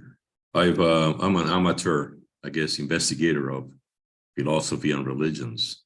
And what I find is that when you dig enough, all the religions have the same tree trunk. Right. And every religion is just one branch. So the problem, I grew up Catholic, I grew up in South America. And I couldn't believe that after a 1 hour daily of religion, I couldn't remember anything when I left school. And the reason for that is the problem of today, that we don't live religion. In other words, the problem is not out there, it's in here. There is not enough transformation in us in order to live the premises, if you want to call it that way, the central tenets of any religion. So I have known very religious people in very different religions, and they are lousy people. I mean, any people that you would say, how can I ever meet a person like this? No, I could be judgmental, but in a logical analysis, my conclusion was, okay, so this religion at least is not helping this person. On the contrary, the same religion, I found wonderful people. So I'm starting to believe that the wonderfulness of people is unrelated to religion. It's unrelated to a more deep, profound psychological understanding that is more tied to philosophy than it is to religion. Religion is just a way to organize life so we don't get all confused. And it has one very good thing, that it congregates people. And we need people. We need good company. But I tend to believe that it doesn't pertain to organized religion. It's just my belief. It pertains to grow. Even if you want to name a god, for instance, I would say Aristotle would be a god. Right? I mean, his teachings are probably interesting, a little boring to read, but as valuable as any religions. So that's my vision of all religions. They're all branches of the same tree. And the impact is not the belief. The religions tend to tell you what to believe. They kind of tell you what to practice. If you don't practice it well, you go to confess in the Catholic religion. But who is actually training you to be a better human? Is it religion? And if it's religion, how does religion practice transformation of the human being? How? I mean, just getting together to pray is great because it congregates people, which is, I think, fundamental in any religion. But how do I become, from that Sunday or that day of prayer to the next day of prayer, a better human being? I still don't know that, but I'm an amateur researcher, so eventually. I think we are all amateur researchers, and we are all students, right, in this world. And if any of us, I believe, think that we know it all, that's, when we have a problem. For me, one of the things that I like in the Baha'i faith, right, is the fact that the Baha'i faith talks about work done in the spirit of service is worship. So when I read that, that's when it, for me clicked, right? It's not just sitting there and praying to God, it's taking it out to my work and saying, okay, if everything I do in my life, I do it in the spirit of service, right? I'm getting paid for it, not getting paid for it, whatever. But if everything I do in my life, I do it, he elevated the work in the spirit of service to the same level as the prayers, right? So to me, that's what religion is, right? That's how we take the guidance, from this, creator, whatever you choose to call it. Like Nabil said, are we going to ever understand, the table? We'll never understand who made it. Like, as much as you can try to explain or over the table, it will never really be aware of your existing. But the mirror being of the garden is, scientific fact that there is something of a higher power that created that. And I think, to me, when I walk around gardens, especially in the gardens in Haifa, Marilyn talked about, that's where I see God in every scientific things that I learn. And, if you really think about the human body and how well it functions, and, how the heart beats and all of these things, when you think of that and you think that something had created, as an engineer, I think of creating a power line, creating anything, you've got to draw it, you've got to do 3D models, you've got to do material, and all of these things for us to design that, right? And there is a higher power that created this whole amazing universe. So for me, that's just by itself, it doesn't matter what religion you are, that by itself is, reflection on the higher power that we believe in.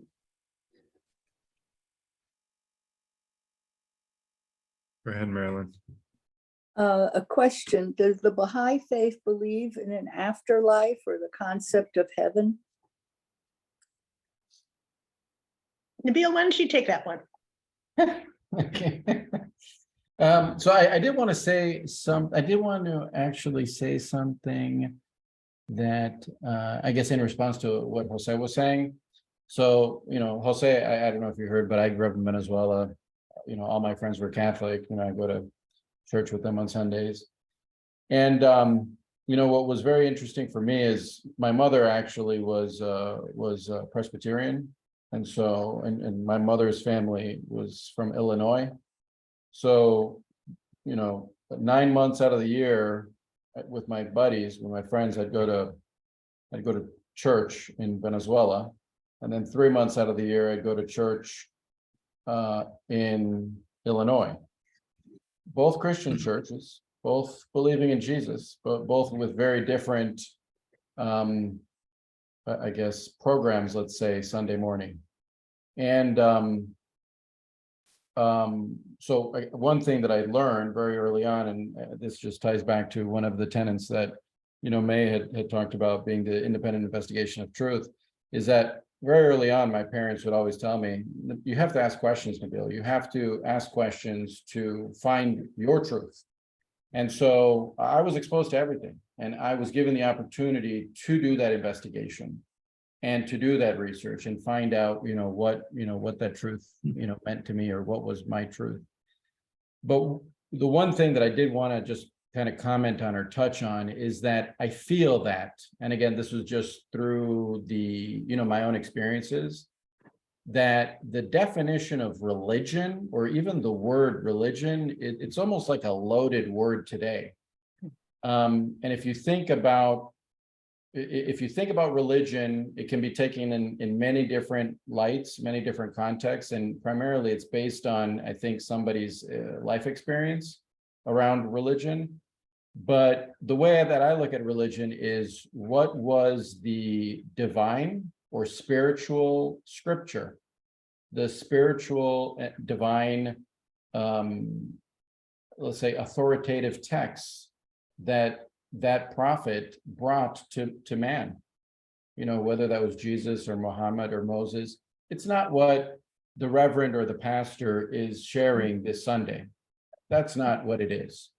And so my point is that over time, what has happened, and by no fault of anybody, but what has happened is that over time, man has taken this divine remedy or these divine scriptures and changed it. Maybe, you know, just a little bit, but over time, those small tweaks and small changes end up creating an environment where, you know, I'm going to a Catholic church hearing one thing, and then I'm going to a Presbyterian church and hearing something else, even though the divine author of both of their texts, Jesus Christ, is the same, right? But to answer Marilyn's question about life after death, yes, we do believe that this material existence for us is temporary. We do believe that we all have souls, we all have spirits, and that it's, I guess, a nice analogy to compare it to is a bird in a cage. So the cage is effectively our body, and the bird is our soul. And when we do pass, it's effectively the cage being opened and the bird being released. So yes, we do believe in life after death. Melanie, I don't know if you or May would like to add anything. I know, I think that was beautifully put. I was just going to add one thing really quickly, that the word religion does have almost bad connotations nowadays. But as Nabila said, it's because I think people are looking at traditions that man have put in their religions, not the virtuous part that God wants us to remember. And so when we're looking at different religions, we're oftentimes not really looking at religion in terms of what God wants us to do. We're looking at the man-made ideas behind it. And I know, just real quickly, I'll tell a real quick story. So when I finally chose what religion I wanted to be a part of, I decided to go into the Presbyterian Church. So I was active in the Presbyterian Church through a lot of high school. And I went to confirmation class in the Presbyterian Church. And to give you just a teeny bit of background, I grew up in a quite wealthy area, very powerful people. So the minister and all, very well educated, you know, the whole kit and caboodle. Anyway, so in confirmation class, every time we had class, it was always brought up that you must believe that Jesus is the only way to God. And I kept on at every class. I said, well, what about, you know, the people that, you know, follow Moses or Buddha or Muhammad or whatever? And the minister would always just no, quiet. That's no, only Jesus, only Jesus. And this happened 3 times, the 3 confirmation classes in a row, until finally the minister could never answer about other people, even as well educated and everything as he was. And he actually threw me out of class because I was stirring up the other people into thinking, oh, what about all these other people? What about all these other religions? And so to me, that independent investigation of the truth is so important. You can't just, you have to look at the actual, to me, the actual writings of the manifestation and not the man-made parts around it to truly understand things. That's a great distinction, Melanie, that between what the religion's founders taught versus what the modern leaders of the religion are teaching in localities, which, you know, as Nabil said, Christianity in South America is very different than Christianity in the United States, and different flavors of Christianity are very different in the United States. So interesting. Jose said something about, like, how do we become a better human being? That's actually number 1 of the 5 intentions of the Freethinker Institute, is to be the best version of yourself, to seek truth, and to be fair. So if that mission interests you, you might want to reach out about joining our online community or learning more about membership. As far as the afterlife, we held an event recently on reincarnation, and it turns out in questions that were asked about that, I did a bunch of research, and it turns out there are a lot of peer-reviewed scientific studies validating that reincarnation is more likely to exist than to not exist, which points to the existence of a soul and to rebirth, or reincarnation. I'm going to use the two interchangeably, even though there's distinctions there. I think it's a distinction without a difference. The other thing is, one of the things we do in the FTI is share various beliefs. So I'm going to share sort of my belief in God is that I think God gives us several innate gifts: the ability to reason, the desire to seek truth, and then the ability to recognize fairness. And I would argue those are gifts that God gives us directly, as human beings from birth.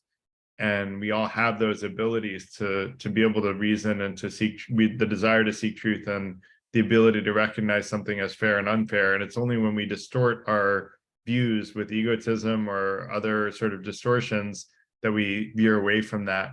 And I would argue that all religions are really trying to help people achieve fairness, which is increasing happiness and decreasing harm, in my opinion. And so I would argue that that sort of vision for increasing happiness and decreasing harm sort of is a uniter of humanity and even all religions. And I'd be curious to know if any of the Baha'i folks would find contradiction with that in the Baha'i teachings. I have a feeling it's aligned, but I'm curious to hear.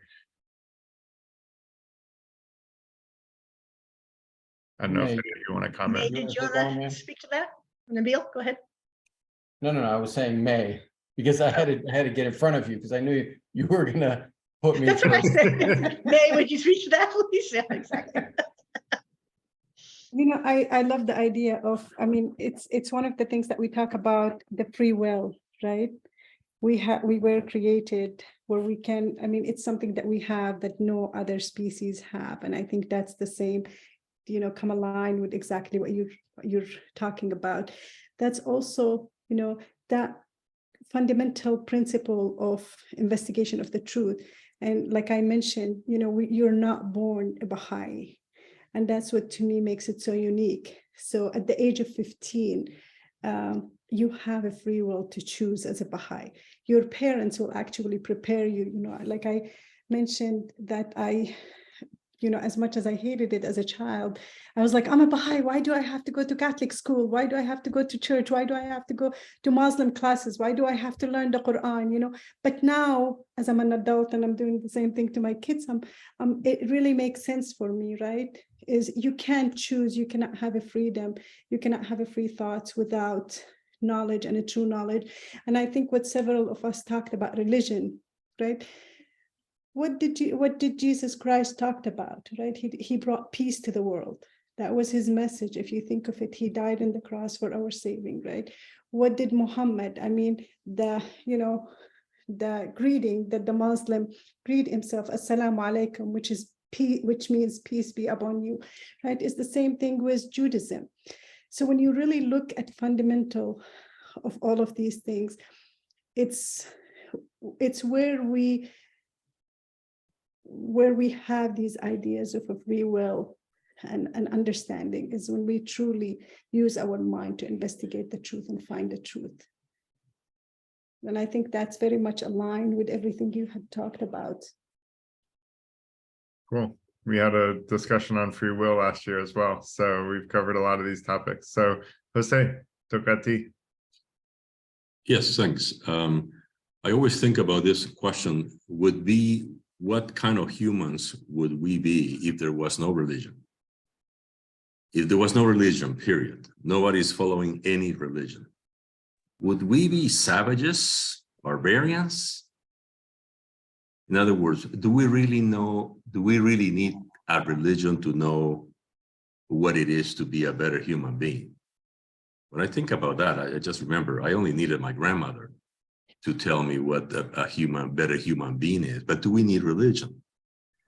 And thinking through it, again, in my amateur status, thinking through this, I think what religion adds, it's not the concept of, in my opinion, the concept of God is fine, is that I think it adds a number of things that kind of press you to be a better human being. like ideas of hell, for instance, is definitely an incentive to be a better human being. Other ideas, a lot of punishment throughout, at least my Catholic upbringing, a lot of punishment.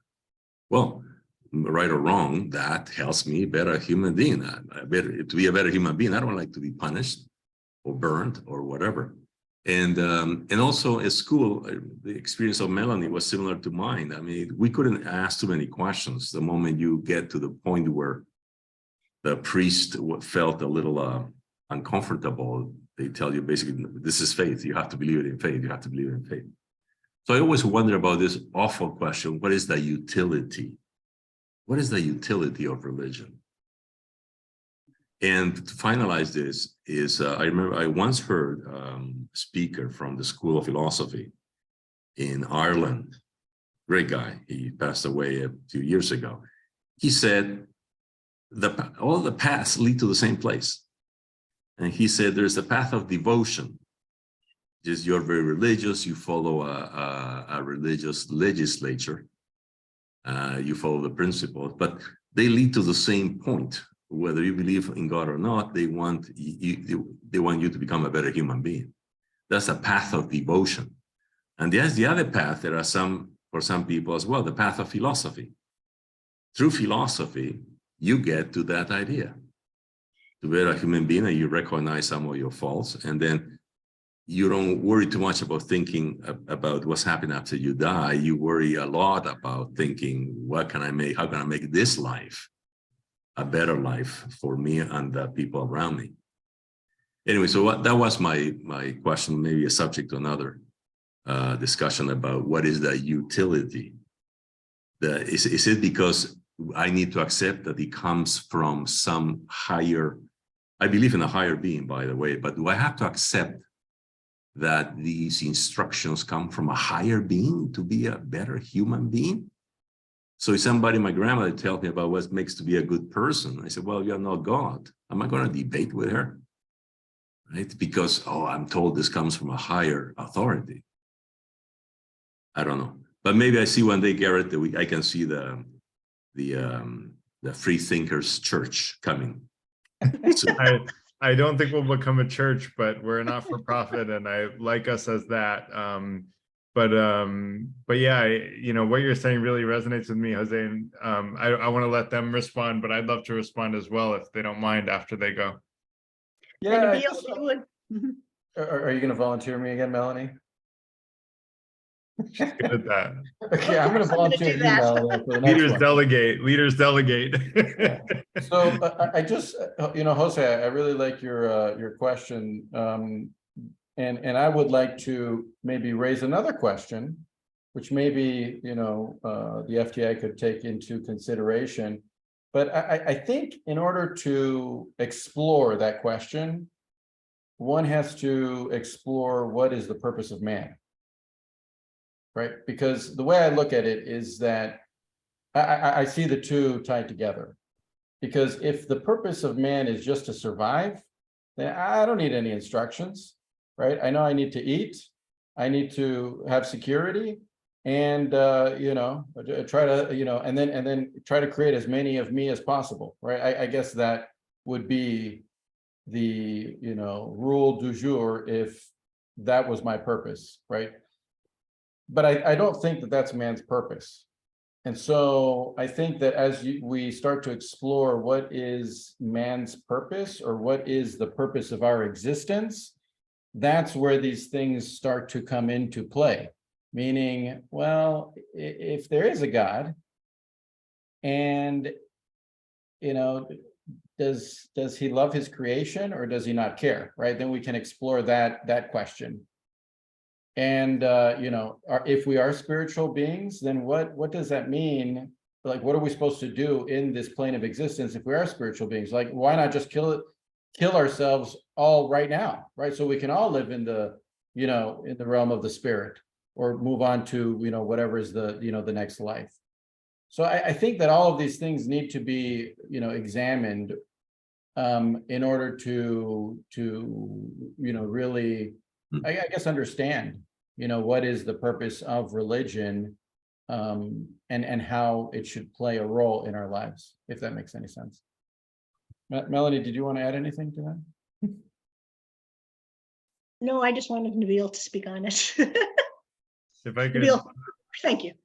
if I could add an opinion in there, I actually love the question because I don't think that we need a religion to be a better human being. And I know lots of atheists that are really good human beings. And I would argue that religion often gives guidance to people to help them be better human beings. And therefore, even though, you know, my early run-ins with religion were about people who followed a religion of love and compassion, but actually were hating lots of large groups of people, and turned me away from religion for about a decade of my life. As I learned the wisdom that religion had to offer, I realized it actually helps a lot of people be better human beings. And I met people who were, you know, into drugs and guns and stuff like that, that religion took them out of that world and into a much better place spiritually and like personally and professionally. And so I've seen a lot of good that it can do for people's lives.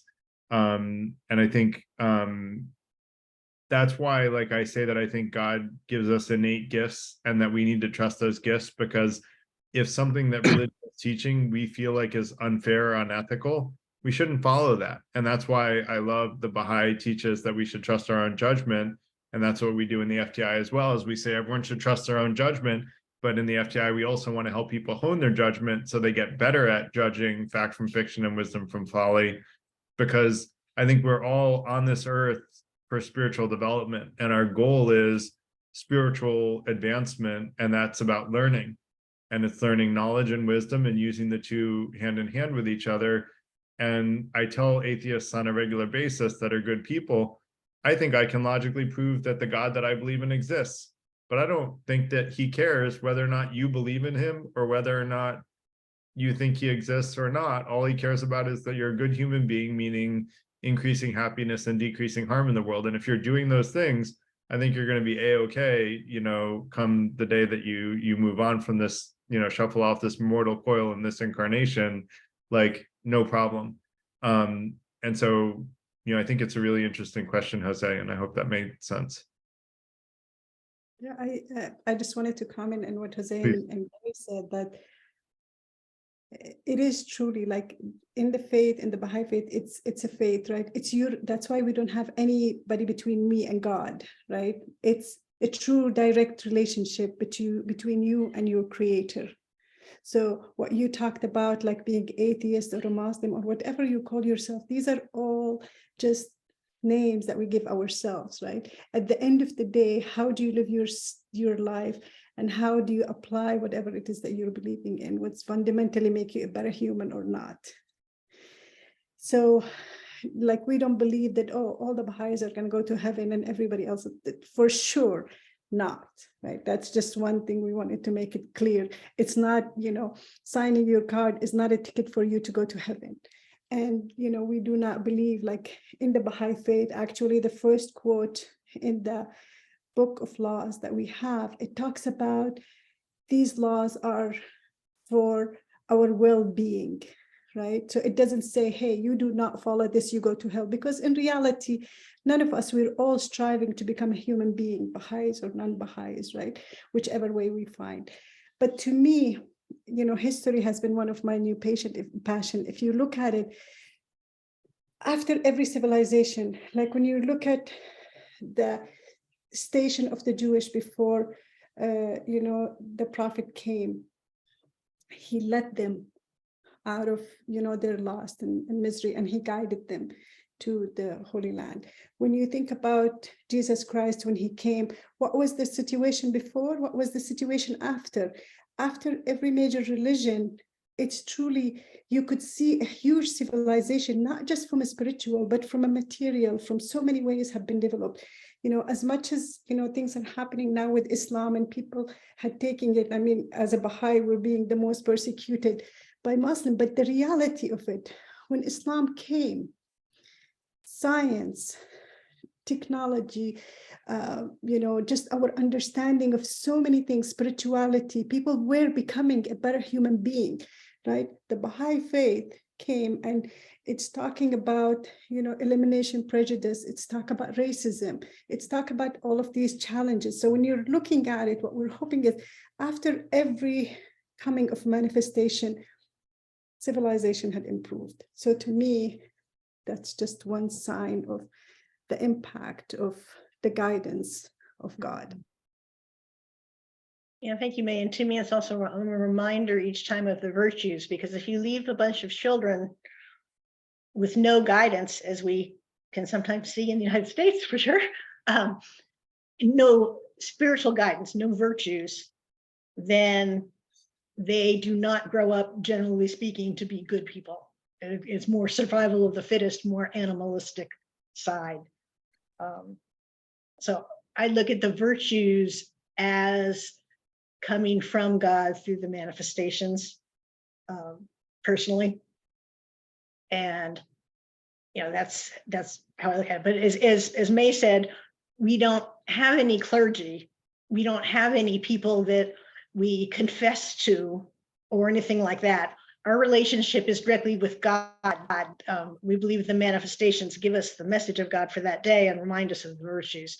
But our relationship is directly with God. And we never become people that cease to learn. We never become people as Baha'is that cease to question, or, if we have a question, we, see what we come up with. So there's always that independent investigation of the truth as part of the Baha'i faith. But we're not blocked by anybody being clergy saying we had to believe this certain way about this certain thing, because everybody's in different spiritual levels. So you can take one passage of a scripture and you can read it one time and it means one thing to you. And then maybe you read it 5 years later, it's going to mean something different to you. And then 10 years later, it's going to mean something different to you, because it depends how you're growing spiritually. So that's one reason we do not have clergy, because we're not going to be told how to understand those kinds of things. It's going to be our own learning that gets us there. Great. And actually, to the wisdom of Islam, I learned in Spain that the Islamic scholars in Spain actually translated a lot of the ancient Greek wisdom into the modern world. So they brought a lot of ancient wisdom into the modern world that may have been lost if it weren't for those Muslim scholars. And there was a lot of religious tolerance in Islamic Spain. There were Jews, there were Christians, there were Muslims, and they all got along, which was a really nice thing that I would like to see in America. We see in America today, and I'd like to see in more of the world. That said, Jose, go ahead.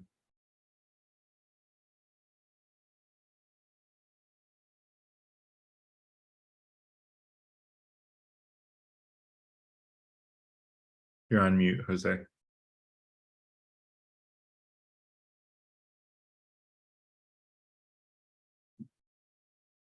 Jose, are you there? Sorry, I got lost with all the tabs here. There you go. Yeah, something about what Melanie said. I agree about the virtues and the development of virtues in the children. I fully agree that the time from 3 years old, I would say, until you are 9 or 10, is a key stage for the development of virtues. However, I wonder if the only way to develop those virtues is religion. Because definitely they are needed. And in fact, one of the areas that I'm researching now and working with some educational institutions is to introduce philosophy for children. Of course, these institutions have their own, some are secular, some are not, but they both accept introducing a curriculum of philosophy for children. And of course, they are not, the classes are not like, well, let's read the following dialogue from Plato. I mean, you're going to bore to death a 40-year-old with that. But it is more like what May was presenting on those books for children about justice, about fairness, about ethics. So I'm a believer in that. So I'm saying that one doesn't make mandatory the other one. They are both, as I was saying before about this Irish speaker that I heard, that they have different ways to get to the same point. One is through the religion, one is through philosophy. And if you do both, that would be great. But neither is exclusive. That's all. Thank you, Jose. I think that's a very valid point. And yeah, as long as the virtues are being focused on, that is a main goal in many ways. I would say, Jose, I like to focus on practical philosophy, which is philosophy that adds value to people's lives. A lot of academic philosophy has become maybe intellectually interesting, but with no practical use whatsoever. And even some of it admits that, that it has no practical use whatsoever, and that it's simply completely theoretically bound and has no practical application. And I'm much more focused on practical philosophy that adds value to people's lives. That said, Ellis, you have your hand up. Hi, it's Ellis. It's almost 9, so if anyone hasn't spoken yet, now's the time to put up your hand. And I entered in the chat all of our information about Free Thinkers and our Discord online community where we can continue the conversation.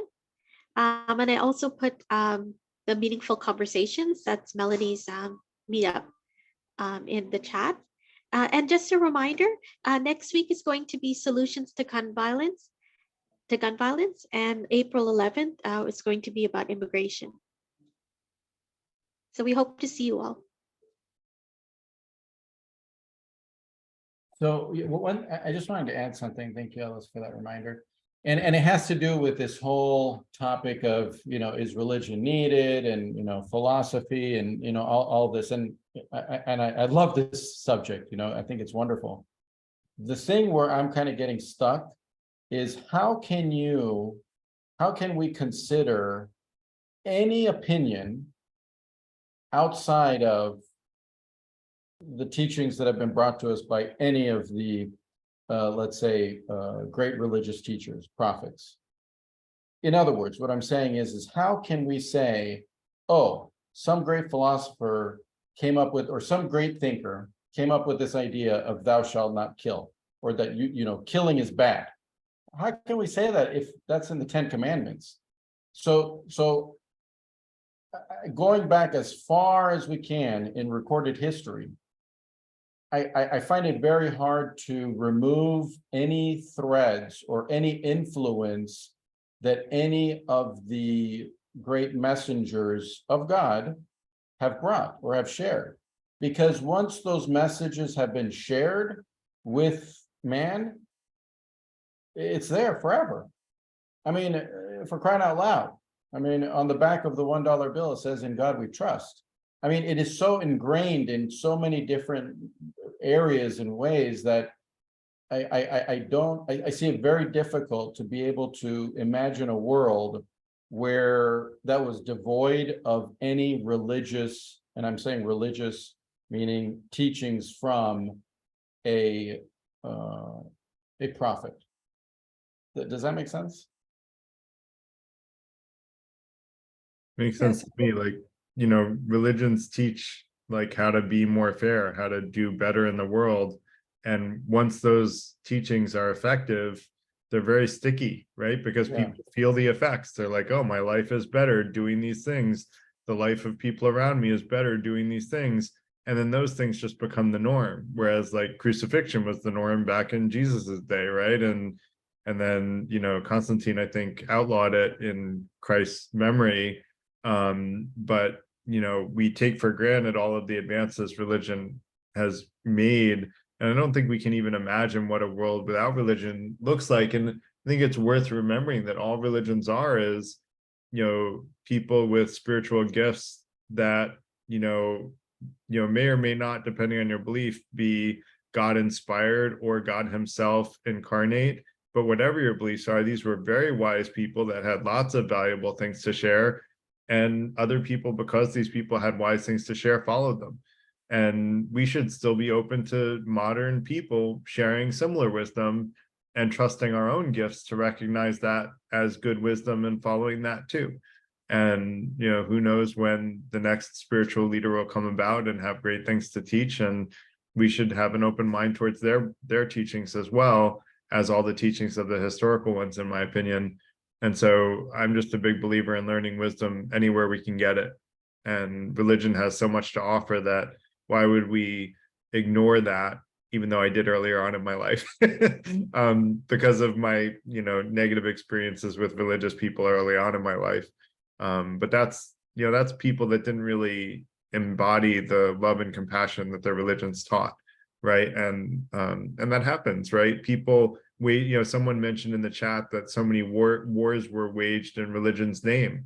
Well, yeah, that doesn't make religion bad. That just means bad people hid under the cloak of religion to do bad things, right? People, Buddhism is a completely peaceful, religion where even the Buddha himself said, before you would cause harm, you should literally throw yourself to the wolves, kind of thing. I forget the exact quote, but, is very against any kind of violence whatsoever. But still, wars were made in, waged in Buddhism's name because unethical people got to power and hid under a cloak of Buddhism. That doesn't make Buddhism bad. And just like it doesn't make Christianity bad that the Inquisition was done under their name, it just means that sometimes people follow their religious leaders rather than their hearts. And if we all followed our hearts and, more the Baha'i, direction of trusting our own judgment, I think there would be a lot less bad done in religion's name, because those bad religious leaders would have no followers, right? If people just trusted their own judgment, those religious leaders would have no followers. I think interesting the virtues too, because once you get away from those virtues, you get things like Christian churches that teach white superiority, right, and things like that.